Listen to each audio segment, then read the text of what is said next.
Talk to him, yellow. Talk to him, yellow. Talk to him, yellow. Talk to him, yellow.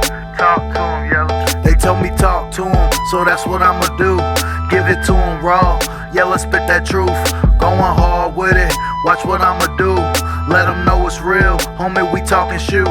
They told me talk to him, so that's what I'ma do. Give it to him raw. Yellow, spit that truth. Going hard with it. Watch what I'ma do. Let them know it's real. Homie, we talking shoot. Good.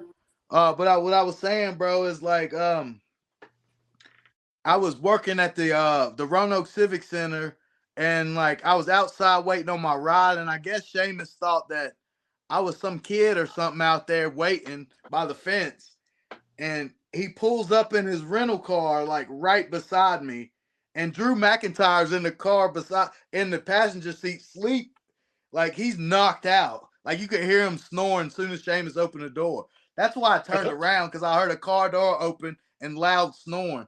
And I turned around, and it's this great big old white Irish dude. And I'm like, what? And I'm probably like 2 or 3 years in independent wrestling at this time. And he's like, hey, little fella. He's all in character. And he comes to shake my hand, and I give him this worker shake. And he's like, I didn't say I was a worker or anything, but he just looks at me weird. He was like, you got anything you need me to sign, little buddy? And I'm not marking out for him, giving him what he wants. And he's just looking at me funny, like, what the fuck's wrong with you, kid? Are you special? Yeah, I'm like, not really. I mean, you can sign my cup if you want to. So he signed my WWE cup, and he's like, you have a good night, little buddy. And he just looked at me weird the whole time. Like, I was like, I was inside, I was dying. He thought you was like a Make-A-Wish kid or something. Yeah, bro. Inside, I was dying. It took me everything not to fucking explode, bro. But I was like, that's funny. I just had to keep it to myself, bro. I really did. Yeah, you know what though, man? You know, we're talking about this stuff, and somebody might watch this and be like, a bunch of fucking marks. Please call me a mark. You know, almost every guy that I've ever met, like a name, has been like, we're all fucking marks. Like that's why we got into this. You know what I'm saying? Like, I don't know how you feel about it when they're like, you're supposed to look at these guys as coworkers and peers. Dude, I am not about to be delusional and say that Randy Orton is a peer of mine. That CM Punk is a peer of mine. Like, now that's a whole different topic. I can't. You know? That's like, but it's crazy that we're in an industry where we're not allowed to appreciate these guys and look up to them. Like if you were in a garage band and you met Metallica and you told James Hetfield he was the biggest inspiration ever, they would eat that shit up. Yeah. You know what I mean? They'd be like, oh, that's so great, man, and take pictures with you and stuff. But like, it's just this weird connotation. But then like when you ask these guys, like, well, Jerry Lynn, for instance, dude, let me tell you something. We did that WrestleCade a couple years ago, and we were there with Shane Douglas and them, so we got to go eat out with everybody, eat with everybody. And Jerry Lynn was there with us, and we talked about like death metal music and all kinds of shit for like 3 hours. I didn't even mention wrestling until he did, because he's an agent at AEW right now. Really? Yeah, he's the backstage agent. He helps them put together matches and stuff. And dude, he was the coolest motherfucker ever. It was great. And of course, before we left, I was like, look, I don't want to be that guy, but would you mind getting a picture with me, just so I can remember this memory? And he's like, dude, he's like, we're all fucking marks. He's like, always take the pictures. Yeah, bro. Same thing with Lance Storm when I went and did TNA. That's my guy. Dude, let me tell you something. I went and did TNA last October. Well, I say did TNA, but I didn't get on TV. I didn't have a tryout match. We helped set the ring up, and then we did security. And we was hanging around backstage. I will say this, though, and you can call it a mark, whatever. This is one of my coolest moments ever. So Jeff Hardy, after the TNA shows, does like a concert in ring. Mm-hmm. He's got a dude plays the guitar and he sings and everything. So he's backstage like warming up and shit. And I'm just kind of standing there hanging around backstage. And he starts singing Matchbox 20 Unwell, which Matchbox 20 right? So he starts singing it and he's got his eyes closed. Like he's just kind of, I guess he's like warming up. So he's just kind of vibing. And I don't know what took over me, but I just stepped up there in front of him and started harmonizing with him. Mm-hmm. And he popped his eyes open and looked at me and he was like, fuck yeah, man, or whatever. And we just sang the whole fucking song when everybody's standing around. Musicians will vibe with you. dude, it was just cool. And that's what I try to tell people. Like, dude, I do conventions, I do like horror conventions and Comic Cons and all this shit. Celebrities, man, guys that you look up to as celebrities, or they're just regular people, man. Treat them like regular people, and like they'll vibe with you, they'll talk to you, they'll, just don't be a weird fan. Weird, like, I remember seeing you jump off the ladder and TLC.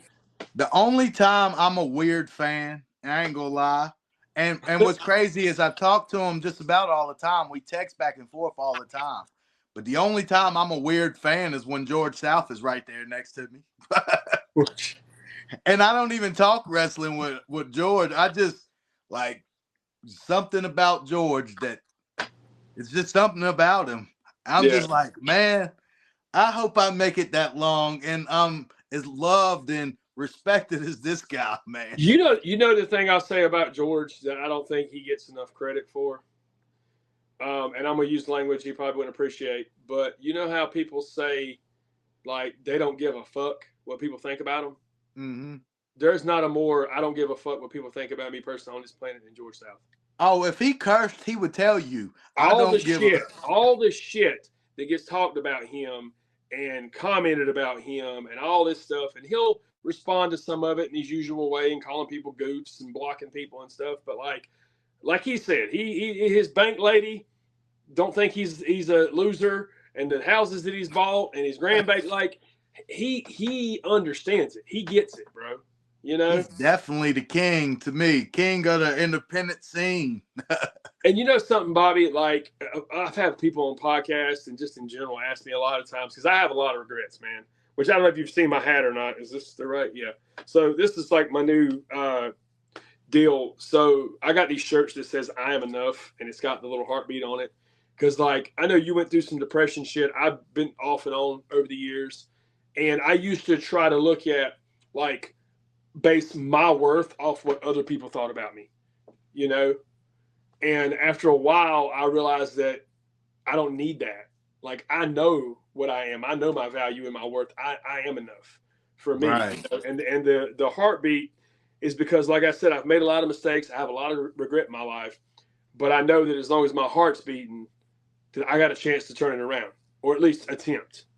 Right. So, but when it comes to regret, the main thing I regret in life, especially in the wrestling business, is trying to get everybody to like me.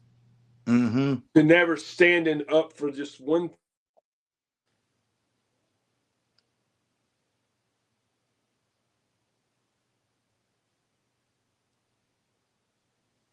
Still there? Yeah. Sorry, dude. Yeah, my daughter was calling. I need to start like airplane mode in this shit. Anyways, but like, honestly, like, instead of just being like, because I'm not gonna lie, dude. I think a lot of people don't like me or don't trust me, or they just think I'm gonna just go wherever I'm gonna fit in. And I did. I used to be like that for many, many years. There was a group of guys that I came up with that, quite honestly, I don't believe ever really were my friends. Right. And I just think that they kept me around because I was amusing to them. I know for a fact that anytime I've needed the majority of them for real personal, like real life shit, not wrestling shit, they were never there. Right. And, I used to I used to try to be what I thought everybody wanted me to be, say what everybody wanted me to say. And I wish that I would have just been me. And if you don't like me, well, guess what? You don't have to. But I think I was so afraid that if everybody didn't like me, that I would never make it in wrestling. That the only reason I had a spot was because I was Tracy's boy, or I was Tony's boy, or I was whoever's boy. It took me so long to kind of find my own identity in wrestling and start getting bookings based off of my talent and my merit, my character, and not because who trained me or who this person is or who that person is. You know what I mean? Mm-hmm. And I really just wish that's the one piece of advice I could give people is just stick to your guns.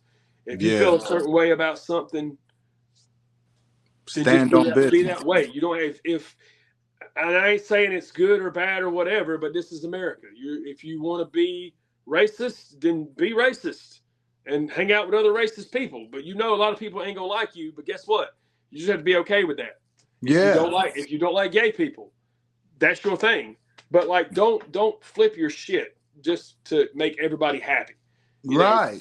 And I was so bad for that for so many years, and that's why I just don't think a lot of people that have known me for so many years believe anything that I say or when I post something or when I, you know, I don't know. It's weird. It could just be me being paranoid and overthinking shit like I tend to do.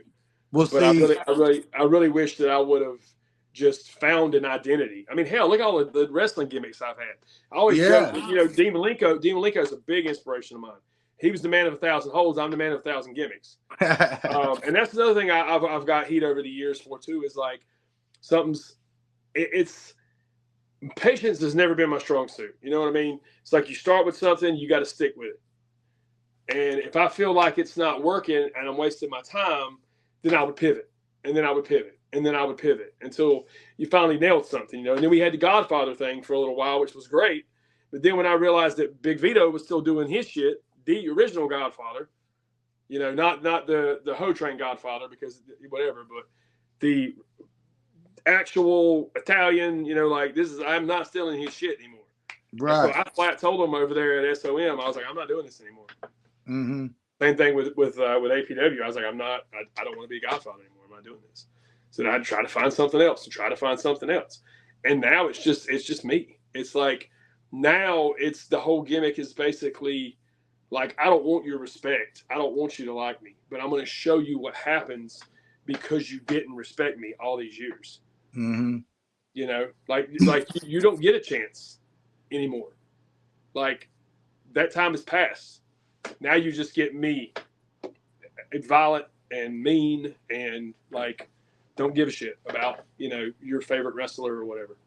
Yeah, man, for sure. I said something earlier in the show where I said that like you know the difference between Yellow Man and Bobby. I know the difference between who you are in wrestling and the real Sean. So a lot of these guys just seen you just trying to reinvent this wrestling character, but all you were trying to do was like stay fresh. That's all you were trying to do. In my opinion, you were trying to stay fresh and like take it serious and give them something that they can get with. I've never seen you like try to pretend to be something that you're not. I just always seen you as somebody who didn't think his stuff was getting over, so you tried to reinvent yourself. You know what I'm saying?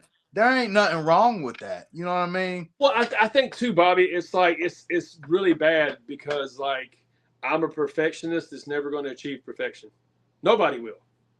And when you live that in your head all the time, it's torture, bro. It's like I always feel like, you know, whatever I'm doing is not good enough. Regardless of if you tell me it is, if that person tells me it is, if 20 people tell me it is, I need 30 people to tell me. I need 100 people. You know, it's never enough. And I had to realize that it's got to be enough. Like I had a boss that used to say, all you can do is all you can do, and all you can do is enough. Yeah. And because of that, it's really got me to the point where, look, I know my place on a show. I know what my job is. I know, and I can say this right now, and I don't give a fuck who's watching. And if they want to doubt it and they want to challenge me, let's get on the same show and we'll see who's right. There's not many people that can get more heat than I can. Anywhere I go, not in my backyard promotion, not my little, you know, small pond that I always stay in, so everybody hates me, they know me. But any state I go to, any show I go to, I know how to piss people off. I'm not the most athletic. My cardio is not the best. You know, technically I'm not the best, but that's not my job. My job is to be Tully. My job is to be that guy who goes out there, and I don't mind being a chicken shit heel. I don't mind looking stupid. But when that heat happens and that switch flips, now it's time for business. You know? Yeah. That's my job. So I love it. Like when I post clips, like I don't want to post clips of like cool spots and shit. I want to post clips of me getting booed out of the building. Right. I'm telling you right now, if I'm a promoter and I'm trying to book a heel, a real heel, which guess what? Not too many of those left anymore. No. Just, I mean, bang bang, call it what you want to. We're shooting. An actual heel. Yeah. You know, I want to see a guy get heat, and not necessarily cheap heat. I want to see a guy that really knows how to piss people off. And I think there's too many guys that don't understand that. You know, your job as a heel is not to be the star. You're not the star of the movie. The babyface is. You know, And a lot of those guys too, man. They have this attitude that they're gonna steal the show. That they don't have to make anybody look good. That it's all about them, and they. Well, it's all about us to get this shit over. You know what I'm saying? And a lot of problems I've experienced with being a baby face and working just guys that think that they're heels. They don't engage with the audience. no, They don't at all. they don't even talk shit to you, probably. They don't even talk shit to me, bro. They don't even cheat. They just want to go out there and be a badass and do the move. And I'm like, bro, I'm sorry, you're not Bill Goldberg. If this shit went down for real, it would be a long day for you, whether you won the fight or not. You know? Yeah, I've said that. I actually got heat because I was overheard, supposedly, telling somebody that the guy I was supposed to wrestle that night, it was not believable. The fans were never going to believe that this guy could beat me in a fight, much less a wrestling match. Well, that's the truth. Right. But on the other hand, it is a work. So it's kind of our job to make that believable. I mean, I guess nobody thought David was going to beat Goliath. But the thing about you is if the guy has respect and he at least puts forth the effort and he is at least trying to look the part, and the promoter asks you, hey, Sean, I need you to do some business tonight. You see that kid over there? He's having trouble getting over. He doesn't look the best. He isn't really with it, but I really need you to help get him over. You wouldn't have a problem in the world putting that dude over, especially if he was respectful. Yeah. Like, as long as it makes sense. I mean, look at 1, 2, 3 Kid and Scott Hall. Like, look at what happened when we first started working. There was a couple times when you was like, man, how in the hell am I going to do this? But I listened and we made it make sense. We did. You know what I'm saying? And I'm going to tell you, Bobby, that year I had 2 of my best matches were with you. Man. That one, the first one we did at APW and the one we did in Fayetteville. That was one of my all-time favorite matches, bro. Brother, we had that crowd, and I don't care. Anybody can say what they want to. They were dead as a doornail before we got out there. That's another thing too, man. I'm all about being humble, but damn it, facts is facts. If I can sit here and unequivocally say, there was a show recently, I can't remember where it was, but the crowd was dead as fuck. And then me and the guy went out and worked, and they were into the show after that. You know? Mm-hmm. It is what it is.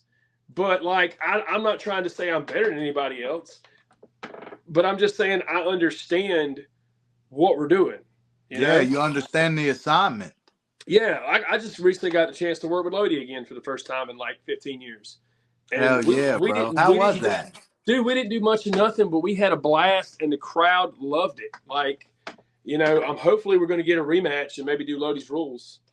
Would be fun. But it was like I took care of him. I didn't even bump him, dude. I told him. I was like, because he had another show to get to. He was double shotting. And down the road. And I was like, he's like, what do you want to do? He's like, I'll tell you what. I said, how would you like to work this match? And you ain't got to take a bump. He was like, oh, brother, that would be great. Are you kidding me? So, like, people don't understand that, man. It's like, especially some of these guys that have been around a while, and their bump card's pretty full. Mm-hmm. Like, these kids, and hell, I say kids, but there's fucking 30-year-olds out there doing it. They want to impress these guys by doing all their cool shit on them and making them take 30 bumps in a match.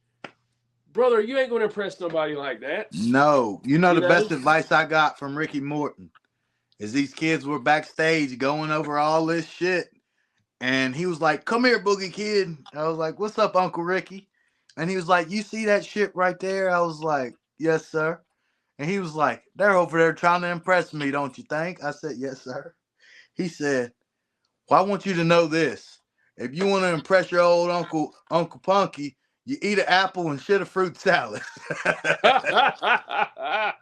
Oh man, see, I weren't gonna do this, but I guess you brought him up, so I'm gonna have to, dude. So I finally got Ricky 1-on-1 after all these years in Kentucky for the championship.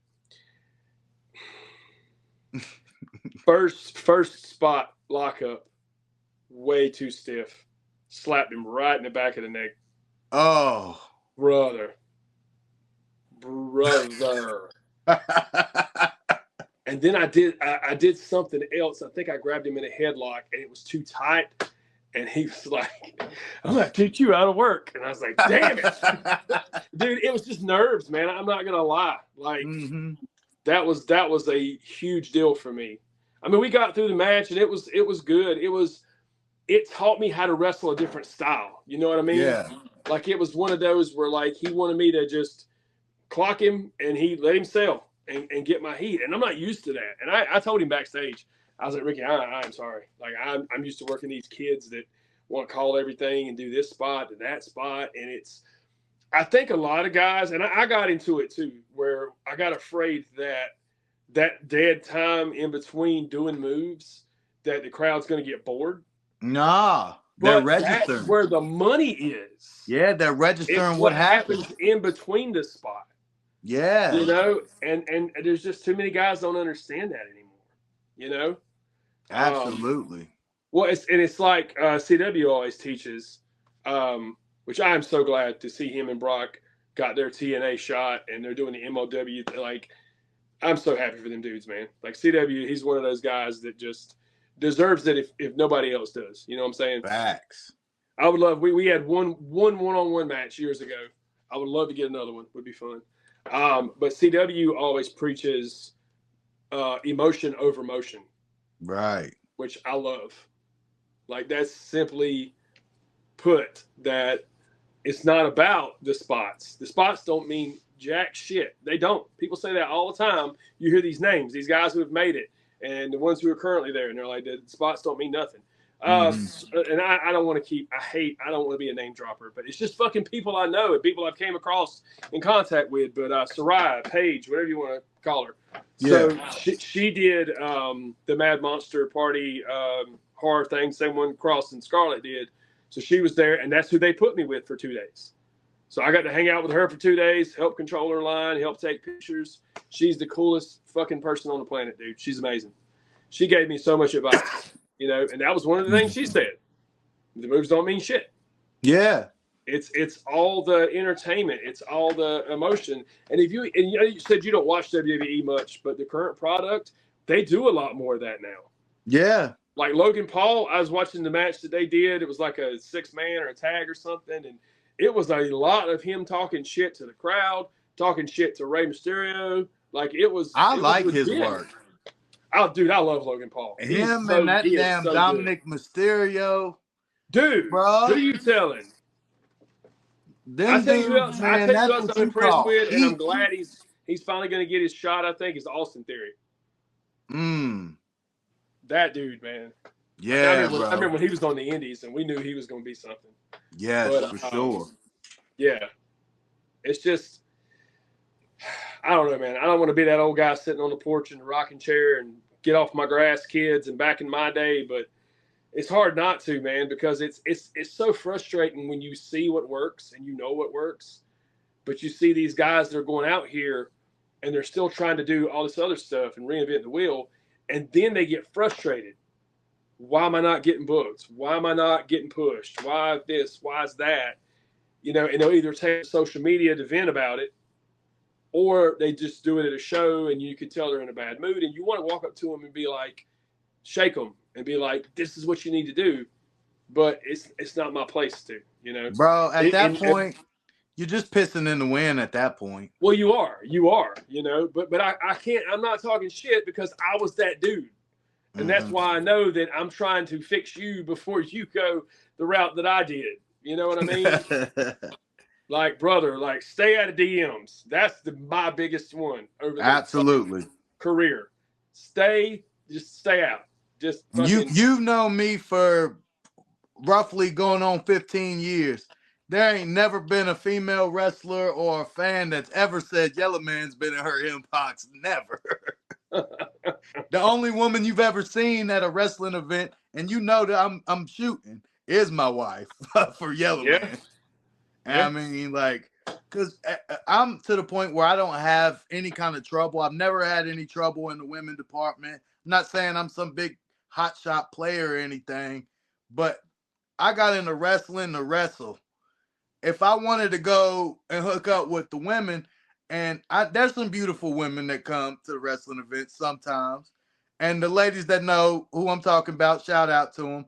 But some of them women in the crowd are some woofs, brother.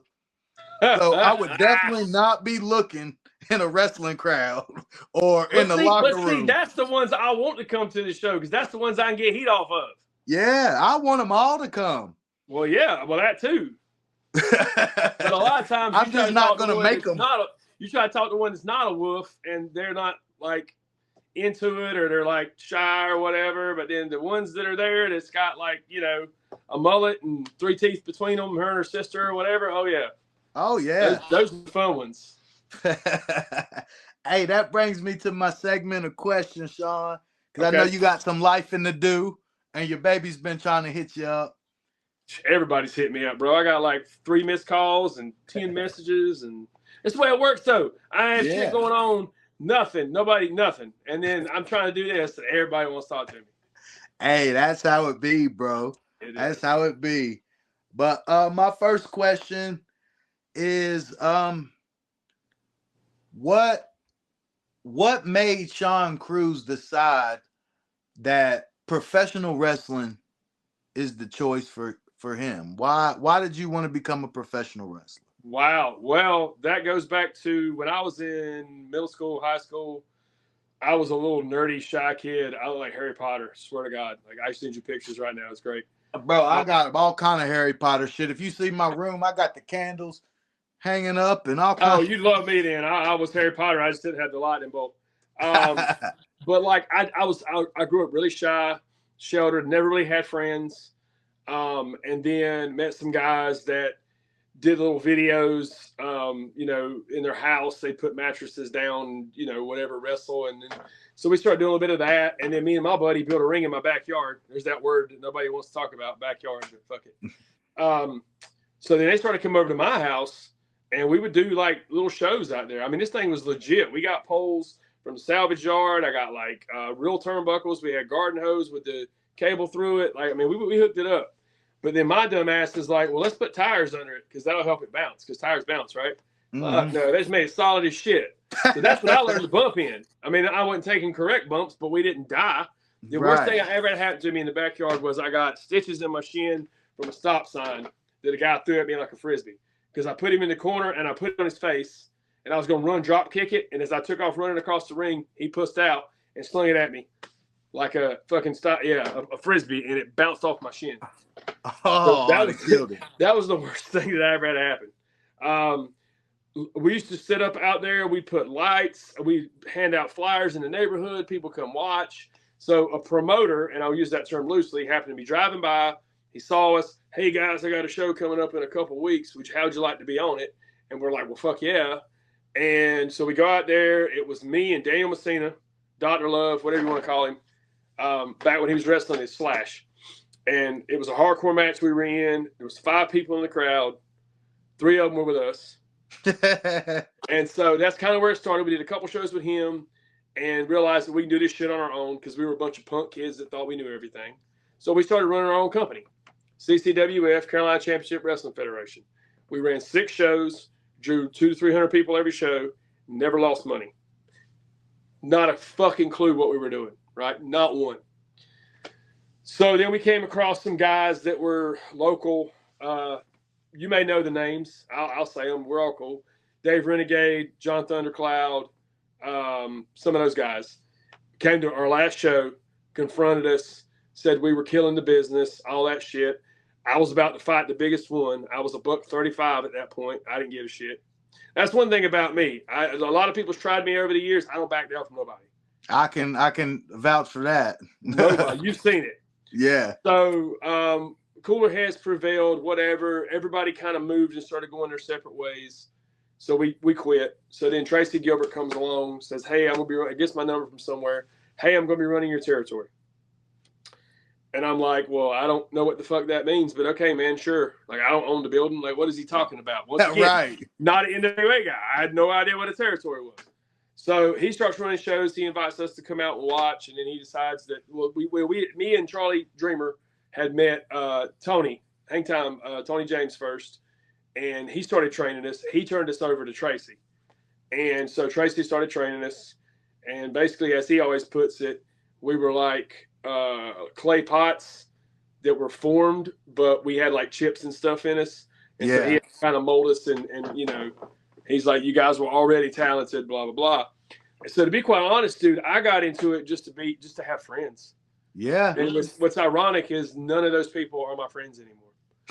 So, you know, it is what it is. I'm not talking shit. It just is what it is. People get different and they grow apart, and you know, it's what happens. But but that's what it started out being. And dude, I was small. Like I said, I was a $135 soaking wet with a brick in my pocket. Like, I didn't think I was going to make it. I never wanted to be a wrestler. I didn't grow up saying, oh, I want to be a wrestler. And until I seen the cruiserweights, like Mysterio and those guys, I was like, well, okay, I can't do that, but maybe I'll have some kind of chance. And I don't know, it was maybe 5 or so years into it, I started realizing, like, I actually enjoy this. I think I have a good head for it as far as, like, putting together matches and storylines and booking and things like that. And I love entertaining people. I sing. I'm a singer. I love doing karaoke. I always say if I would have never gotten into wrestling, I would have gotten into the music business. Yeah. And I've always tried to find a way to bring singing into the wrestling with me, but it's just never meshed. Hey, I can help you out with that. That would be cool. Because I do. You have I any love songs written? What's that? You have any songs written? I used to write music back in the day, man, but it was when I was in my depressed, I dropped out of high school. I didn't get my GED, but I dropped out of high school. Life was over at 17. I want to kill myself type shit. So, yeah. Hey, brother, we will collab because we should, man. Don't let the pigment fool you. I can rap, too. I already know you got bars. Hey, listen, I grew up on Tupac and Biggie and shit like that. So we definitely got to make some music together, bro, because that's what the world wants to see. Real. I'm down. That would be dope. Me, you, and John Heartbreak. For real, man. Hey, I need to talk to John, dude. I ain't talked to him forever. It was good seeing him on here the other night. Oh, I know things kind of didn't end great between us. But, you know, that's why you grow and mature. And like I said, I was going through a lot of shit at that time. So if you talk to him, man, tell him I said what's up. Oh, yeah, man. He's never had a cross word to say about you. He's always, Sean's a brother. You know what I mean? I didn't even know what happens. He's like, you know, it's just like me and you. Our shit always stayed between us, you know? Yeah. Honestly, dude, like, I can't even, it's one of those things where it was so much other shit going on. I just think I took it out on him and Joe and APW and all that. And I regret it because I had a blast there. I thought it was great. Same. It is what it is. I mean, I reached out to Joe a while back, and then I even told Chase Bennett to talk to him. And Chase said that he said something about that he books his stuff out like 6 months in advance, and, you know, they didn't have a spot or whatever. So I was just like, all right, cool. I do vouch for him. He does right. What's that? I can vouch for him. He does, because I don't even work up there anymore. He does write his shit, though. I got you. No, I mean, like I said, no heat, man. I think it's great. They've grown a lot, you know, and Jeff's taking them to higher places. That sucks what happened to him the other night with that injury. I'm glad he's okay. Yeah. But yeah, dude, it was literally because, like, I never had friends. And it's funny you talking about the girls and stuff. You have problems in the girl department. Well, I did. Like, so when I became a wrestler and the rats were coming around, brother, I was like a rock star. Yeah. And that's kind of what started my downward slope. Yeah. That I've took many, many, many, many years to climb out of, you know. And so it was opposite for me. Since we were shooting. I wanted all that attention. Since we're shooting, I always had this saying, that if you give it to the rats for free, they won't buy your t-shirts. I mean, you ain't wrong. Well, plus think about it. If you're doing that and then you just decide, oh, I'm done, well, they're not going to come back to the fucking show no more. Now you just lost the promoter money. He ain't going to book your ass. Yeah. You know? Yeah. It's just crazy though, man. Like, you know good and well I do back in the day, wrestling was like what happens stays there. Like nobody was in nobody's business, nobody cared. Today, it's like, oh no, everything's a safe space, harassment, this, that, whatever. You know, which is it's cool. I mean, everything changes, everything evolves. You know what I'm saying? But it's a bit of a culture shock the first time you deal with that, and you're like, oh, what the fuck happened? Like, you know, that's not the way this used to go. But hey, that's cool, man. That's why I cling on to you old school guys, man, so we can still have our little inside jokes. And yeah, and there ain't nothing wrong with that, man. I'm so tired of everybody trying to change everybody. Yeah. You know, oh, you got to accept me for this, or you got to this, or you got to answer. You ain't got to do a motherfucking thing. That's like, seriously, exactly this fucking is America, right. bro. You can be as good or bad or whatever you want to be. And there's going to be people that don't like you, but there should be people who don't like you. Absolutely. That is the part that I never got until like recently. There should be people who don't like you, because if everybody likes you, you're not being real. Hey, that's crazy that you just said that, because that brings me to my next question. Have you ever had anybody try to shoot on you in the ring? Fuck yeah. Fuck yeah.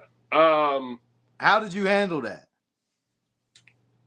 Well, the first time I ended up getting a dislocated shoulder because I didn't know what the hell had happened. It was a guy. I gave him the wishbone gimmick. Hey, ref, look over there. Step on his nuts. Nowhere near his nuts. Nowhere near his nuts. Stomach. He claimed that I kicked him in the balls. So he proceeded to no-sell what I did. He was bigger than me. He was taller than me and bigger than me. This is still when I was maybe $150. So he grabbed me in a suplex. He trapped both my arms in so I couldn't get out, picked me up, and dropped me as hard as he could straight down on my shoulder. So hard that he broke the 2x8. Oh. Dislocated my shoulder. He did it on purpose. And so afterwards, so I finished the rest of the match fucking one arm. I look like Ace Ventura in the second one when he gets shot with the dart. Yeah. I'm doing this shit. Luckily, I'm right-handed. So we break down or whatever in the show, and I'm sitting over there on the stage, and he comes walking over there, and he goes, "Hey, man, you need me to? I'll give you a ride to the hospital." And I was like, "The best thing you can do is get the fuck out of my face." And that was it. Like, I'm not dealing with this shit. I mean, it's the person I had a lot of problems with. The one time that was funny was we were in a tag match. I gave you've taken my forearms. Yeah. You know how my forearms are. They're snug, but I ain't gonna kill you. Yeah. And I turn your head to make sure that I don't hit your ear or anywhere here. Right? It's right here. Yeah. So I gave him one of them. He sold to the corner. I grabbed him to pull him out, to bring him down the rope, to send him off from my clothesline. As soon as I grab him, he goes, "You hit me in the ear. Don't do that shit again." And I said, "My bad, baby. Take this clothesline." And I shot him off and hit him with a clothesline. As soon as I went to pin him, he shifted his weight, threw his legs around my neck, and started trying to choke me out with his legs. So, and this is when I'd been hitting the weights and I'd been out for a bit and came back, and people underestimated my strength. So I grabbed him here like a guillotine, and I was squeezing the shit out of him, and he was squeezing the shit out of me. And I looked up at my partner. I said, "You might want to get him because he's about to pass out." And finally, they all come in the ring and broke us up, and I rolled out of the ring, got to just left this main event, packed house. This was, once again, my mind wasn't where it needed to be, but I was done. I'd had so much problem with this dude, I was just done. I rolled out, I went to the back, I threw my elbow pads off, and I stood there like this, waiting for him to come through the curtain. They finished the match. He came through the curtain. As soon as he did, I drew back, and he put his arms out like this and was almost in tears, talking about, "What the fuck was that, man? I told you I was injured. Why would you do that?" And I said, "No, you said don't hit me in the ear again. That is not I'm injured." Yeah. So what it was he got mad because I hit him with a clothesline after supposedly he told me he was injured. So yeah, that's the two main ones that I can think of. Oh, I'll tell you another one.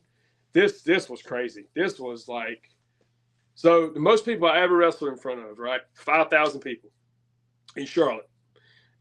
We did, it was a taco and beer festival. There was, Coolio was one of the headliners, you know, Gangster's Paradise and all that shit. Group called Judah and the Line. One of the craziest moments ever. I was sitting up on the turnbuckle because the ring was outside. So we're sitting on the turnbuckle, me and this other dude watching Coolio. Like, only wrestling can bring you that. It's fucking crazy. Yeah. So there was a tag team that was there. They're an old school tag team. They're big guys. And they were basically just bullying people all day. Well, at least one of them was. I'll say that. Because we had matches throughout the whole day, right? Mm-hmm. So we get down to the end of the main event, and it's like, I think 4 teams or something in there. So, and this dude, I mean, when I say big, these dudes are 6'4", 6'5", I don't know, just big dudes. Mm-hmm. And so I get the one in the corner, and I've been watching him all day. Anytime somebody tried to do something to him, he would block it or he would like cut him off. Mm-hmm. So I put this dude in the corner and I go to chop him and he blocks it. And I was like, oh no, motherfucker. And I wrapped his arms around there and I hit him again. And he grabbed me by the throat.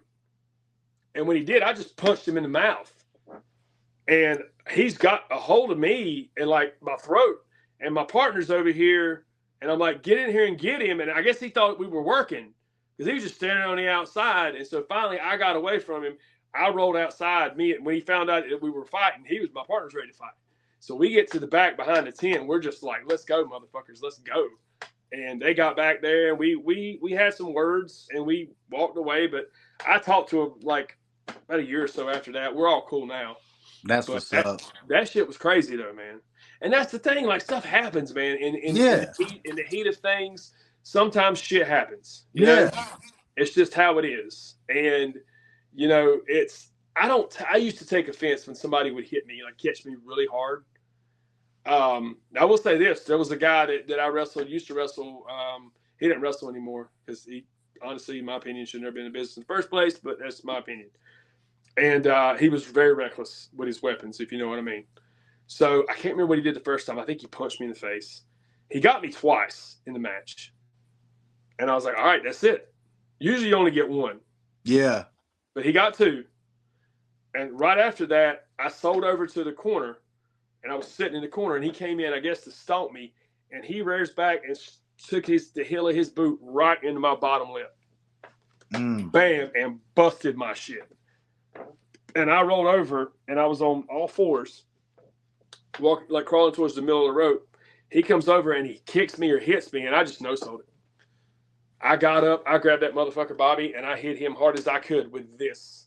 Right in the jaw, and he bumped to his ass and rolled over. Ass over appetite, you know what I'm saying? Yep. And I grabbed him, and I was like, we're good, we're even now. Fucking snatched and we got to the back. Well, there's another situation, too, where it wasn't the guy's fault, and we actually became pretty good friends after that. But he was trained by somebody that was kind of giving him some bad advice, and he was coming out there to work a guy that I was in a stable with, so we were like the 4 horsemen or heels or whatever. And then he comes out there, we all powder outside to kind of congregate, and he comes walking over there to us. And I'm like, you better back the fuck up. Like, you're trying to make us look like punks. Mm-hmm. You know what I mean? So he backs off when he gets in the ring, and him and the guy are wrestling, and he blows and he was green. I mean, I'll give him this. He was green. He blows 2 or 3 spots, and finally the guy rolls out of the ring, and he comes over to me, and he goes, all right, I'm going to run this motherfucker around the ring. When he does, I want you to take his head off when I bring him around here. So he starts running. The guy's chasing him. I'm down hiding behind the pole. As soon as he comes out, I jumped up and just closed on the fuck out. So he hits the floor. As soon as he does, I don't know why I did this, but I guess I was just pissed. I pulled my knee pad down. I went over and grabbed the chair, jumped off the chair, and stuck my knee into his jaw and tried to break his jaw. Like I put it as hard as I could. So they finished the match. It was a gauntlet deal. It was like 4 of us, and there was 4 people coming out one at a time to wrestle each one of us. I think my match was like 3rd, and I was supposed to be out there for the whole thing. So soon as the next guy's coming out. I'm walking up to him and talking shit, working. And he's like, yeah, such and such said he's going to whip your ass when you get back there. I said, oh, he did? All right. I said, I'll be back, fellas. And I just left. And I went to the back. And as soon as I walked into the back of the locker room, I said, so who's going to whip my ass? And the dude was sitting over there like one of those old school desks with the desk attached to the seat, like school desk, because we're at school. And the room we were in had mirrors everywhere because it was like a dance studio. So he was kind of propped up like this, rubbing his jaw, and he was looking at me with that look like he's pissed. And I come walking up to him, and I have my arms out. And I was like, look, we can talk or we can fight. Like, I'm cool either way. I get it. Yeah. I understand if you'd want to fight, but you're not going to learn if we fight. Right. And I told him why I did what I did. And he was like, well, the guy who trained him, such and such, said, and I said it loud so such and such would hear me because he was there. And I said, well, it sounds to me like you need another trainer or a better trainer or something. So we were cool. We dapped it up. We hugged it up. I was like, well, we good? He's like, yeah, we good. Cool. So I go to walk away, and here comes such and such. He grabs my arm, and he's like, hey, man, me, you, and him need to talk. And I was like, no, we're good. Get your hand off of me. And I went to snatch away from him, and he wouldn't let me go. And I said something to him, and whatever it was, it caused him to swing on me. And when he did, I ducked, and I came up and popped him right in the mouth, and we just went to fucking fighting. Everybody grabbed us and pulled us apart. And it was funny because I didn't knock him out. I mean, he's a big dude. I caught him, but I was on a show the next week, and I was in the locker room, and it was like other side of the state almost. And dude was like, hey, man, I heard you knocked such and such out last week. And I was like, well, I didn't knock him out, but if that's what y'all want to tell people, like, I mean, whatever. Yeah. So it's crazy, though, man. Like, that shit is crazy, though. The dumb heat, man. Like, what about you? Like, what's your big getting shot on? Well, I never really got shot on, really. Nobody wants to mess with Bobby. No, it ain't that, bro. Like, one time, I'll give you a little quick thing that happened to me one time over some shit that I had nothing to do with. I had this partner when I first started, bro, and he used to like to mess with the old school wrestlers' daughters. You don't say. Bro, and we had this tag team match, and this motherfucker would not tag in the ring because he knew that guy was going to get him. Oh, shit. And so I was like, bro, I'll just fucking deal with it. So I'm down on all fours selling for the guy, the guy's partner. That's who I'm selling for. Well, I didn't see him make the tag. And when he made the tag, the guy was coming after my partner, just rears back and kicks me right in the fucking ribs, bro. Oh. And I'm like, what the fuck did I do? And he was like, that was for him. And I was like, don't do that shit no more. It's going to be me and you, bro. And yeah. he was like, we cool now, but I just wanted to send a message to him. And this shit happened during the match. Well, then I'd have went over there and kicked my partner in the ribs. Oh, hey, dog, when we got to the back, bro, I grabbed my partner by his shirt and I took him right over there. I said, motherfucker, you just got almost my rib broke. You gonna go deal with this now. Dude, when you get caught in the ribs, that shit sucks. It takes all the wind out. And then every time you breathe after that, especially if it's deep, I mean, I've had like fractured ribs before in a match. That's terrible. I think for me though, it's like I'm not Barney Badass at all, but real does recognize real. Like I'm not anything like the rest of these wrestlers. I do come from a street background, and win, lose, or draw, I will fuck up your day. Well, yeah, and the funny thing is, like, and I've said this on a lot of podcasts, I've said it to people in person, I think that's a huge problem with independent wrestling. Even though this is supposed to be a work and it's supposed to be fake or whatever, a lot of these guys have never been in a real fight. Right. So how are you supposed to react in the ring and sell like you're getting punched or hurt if you don't know what it really feels like? Right. Know what I mean? Like, I mean, that's just the way I see it. And a lot of people say that's a dumb take. That doesn't mean I agree though, because think about it, like some of us we really do this shit. Like when I get out there with Sean Cruz, you know this is my rib to you. I always say And every you time I do. wrestle Sean Cruz, I wear that ass whooping for a week. Yeah, you do.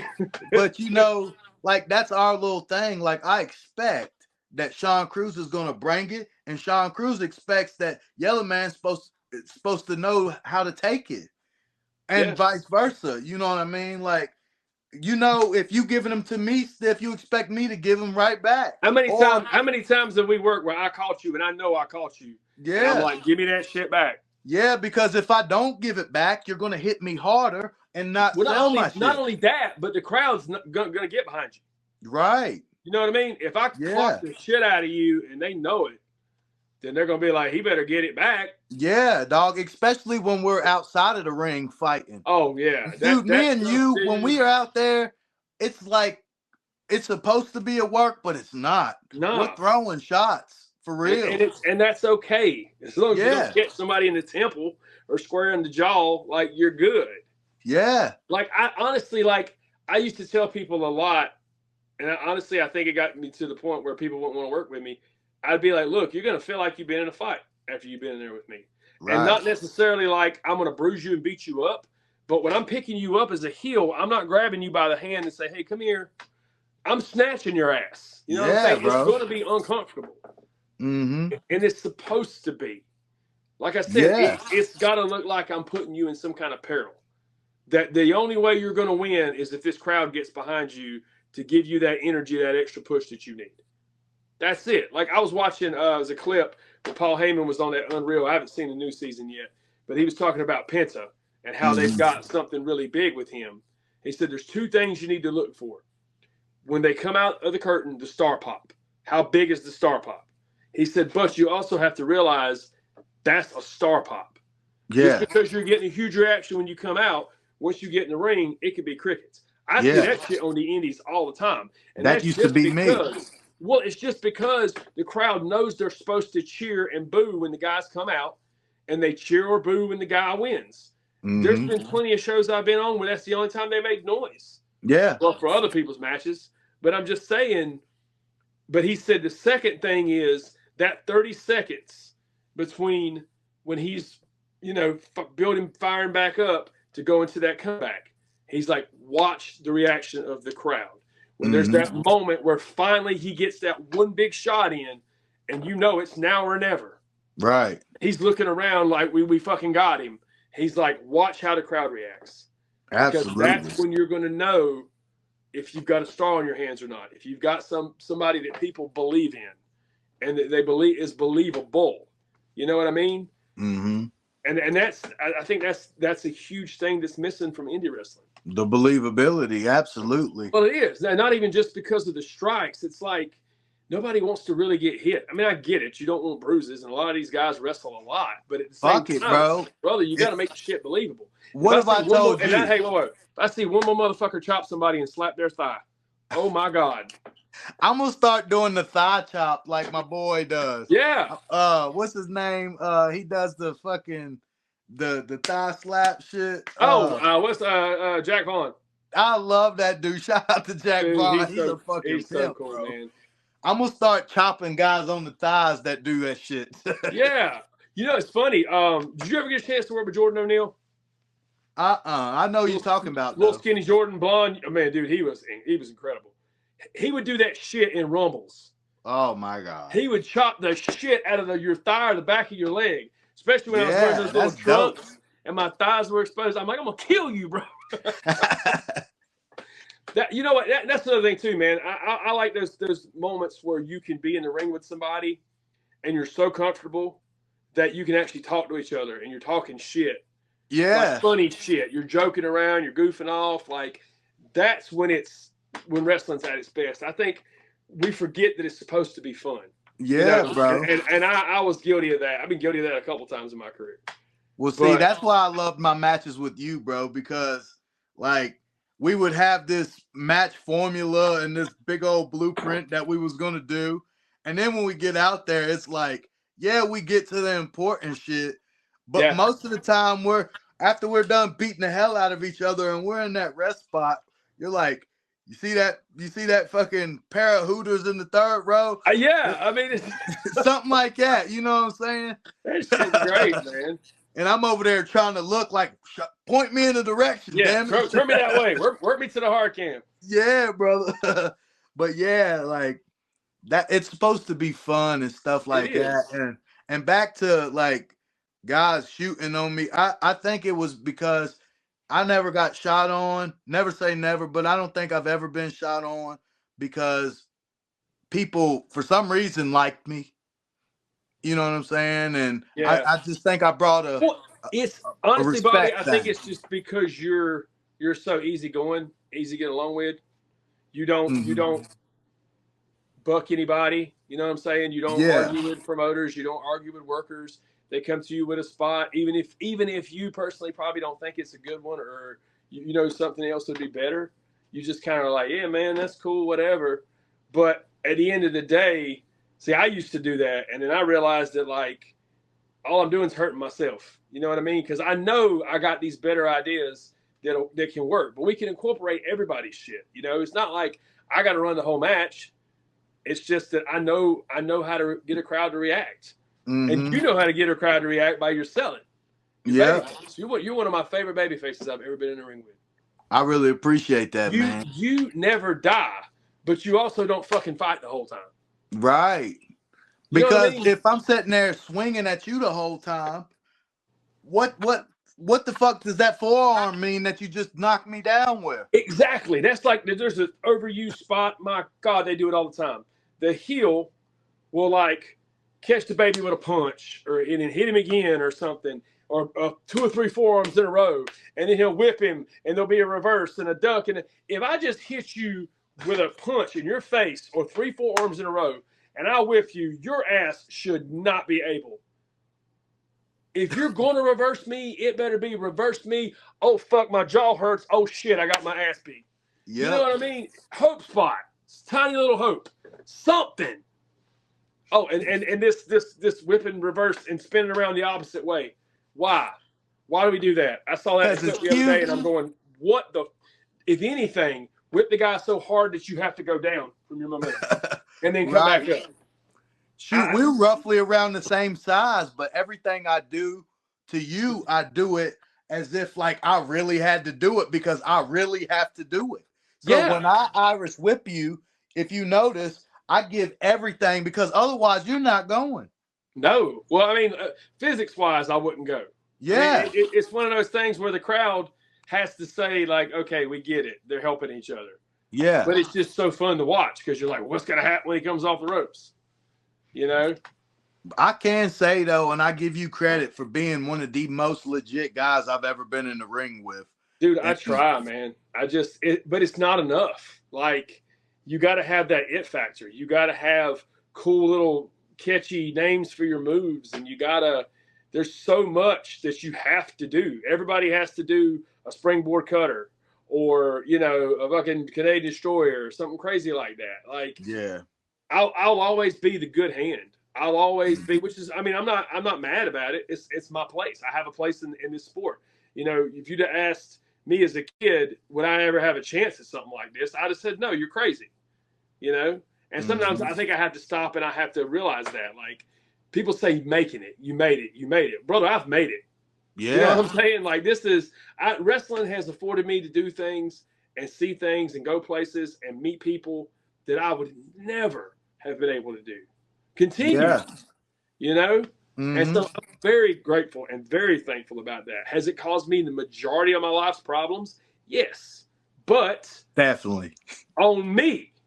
Yeah. Because of my choices and things I've done and said. And you know what I mean? Like it ain't wrestling's fault because it doesn't care.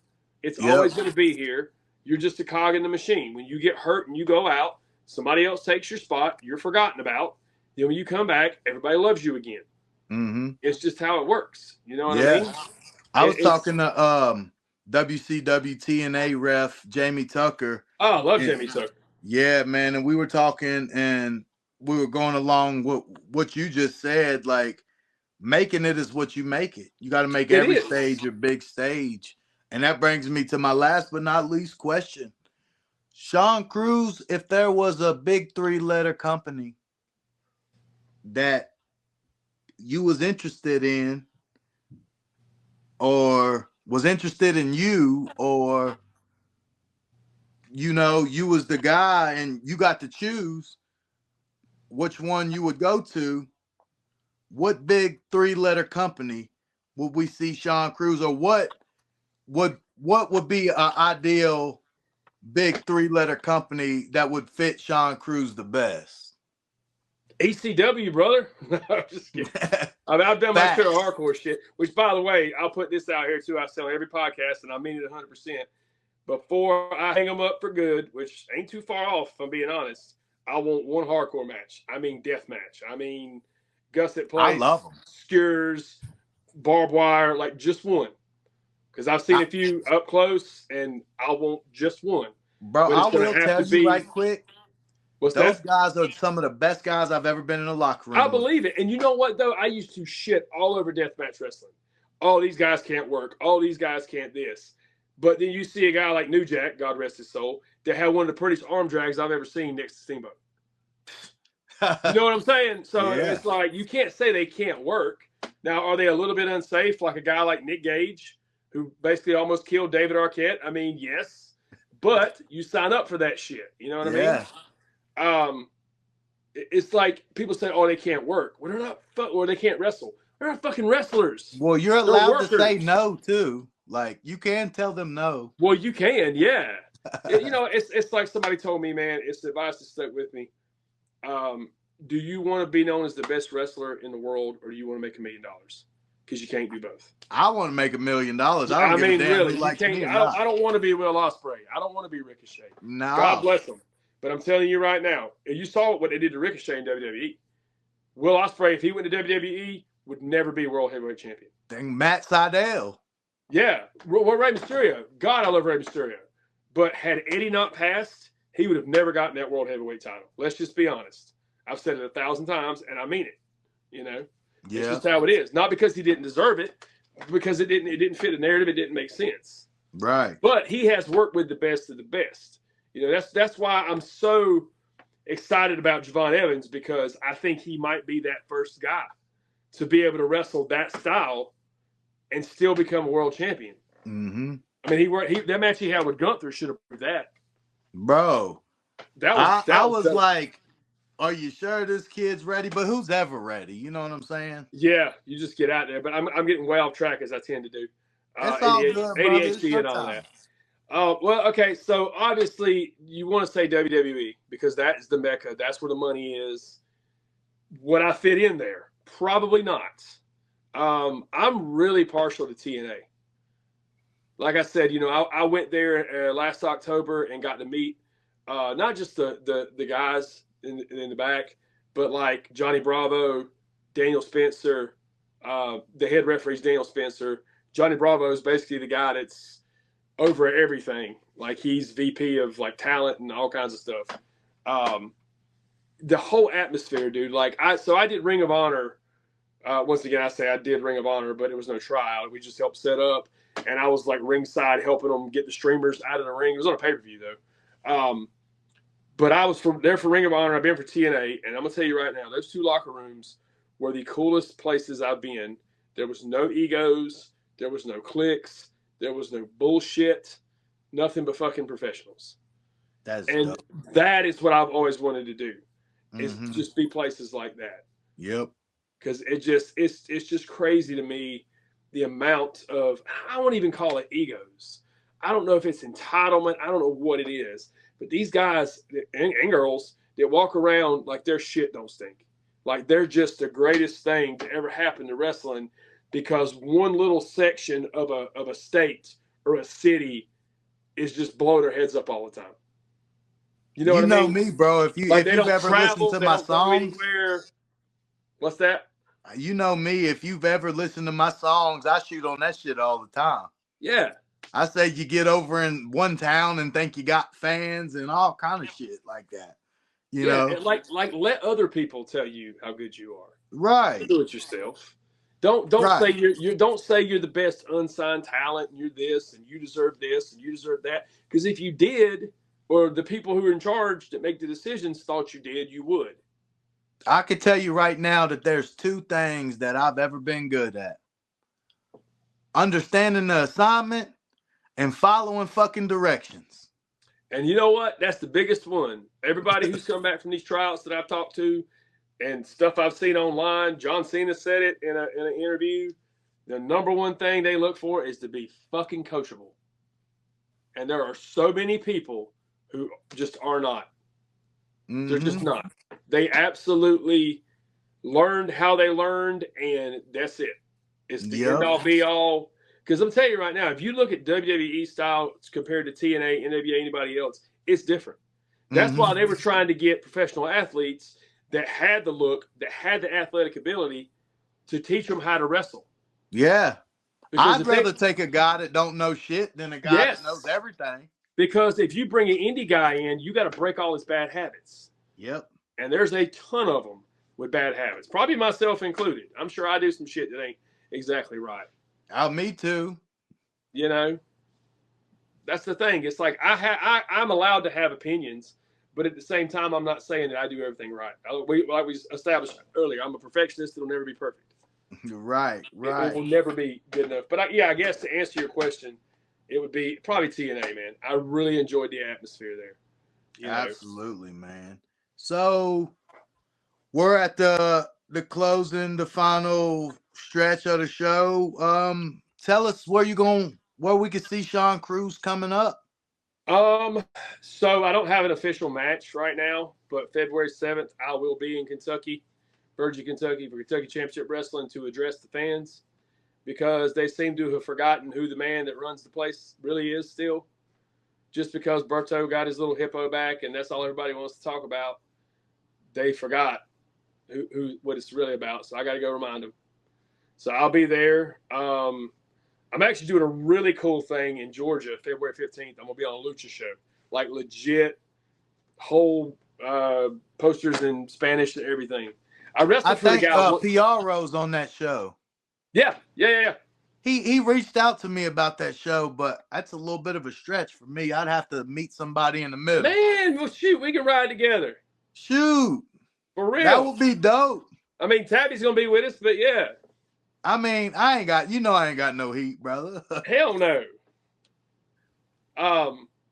But yeah, dude, hit him up. If he wants to get you on that show, that'd be great. Yeah, man. He's actually got me working twice on that one, which would be fun. I worked for him one time before. I worked Luke Sampson. I don't know if you know Luke or not. Big Luke. Yeah. Yeah. He actually went to Nightmare Factory and got extra training. So he's doing real good. Matter of fact, I guess he's in Wilmington now. I saw him in the gym the other day. I was at Planet Fitness. That was crazy. But yeah, so I got February 15th. I'm doing that. The 12th, I think it's the 12th. I'll be. It's the 12th. I do. So Carolina Wrestling Academy, Colby Carino and Steve Carino's place, they do these student showcases once a month on Thursdays. And some of the vets like me and Tim and like Joe, JT, Indy King, whatever he's calling himself now. Used to be JoJo Dancer or Joe Dancer or whatever his name was. Anyways, a bunch of guys will come down and work with their trainees, and we do like a show. It's a trainee showcase. So I do that like once a month. I haven't been in a while, though. I've been trying to get back down there. Life's been getting in the way.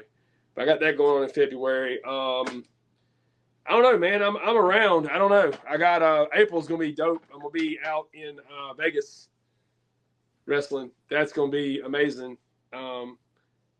Looking forward to that. Never been to Vegas. Never been on a plane, which is crazy. Yeah, bro. I'm looking forward to doing some plane traveling this year myself. I got some events coming up, and hell yeah, man.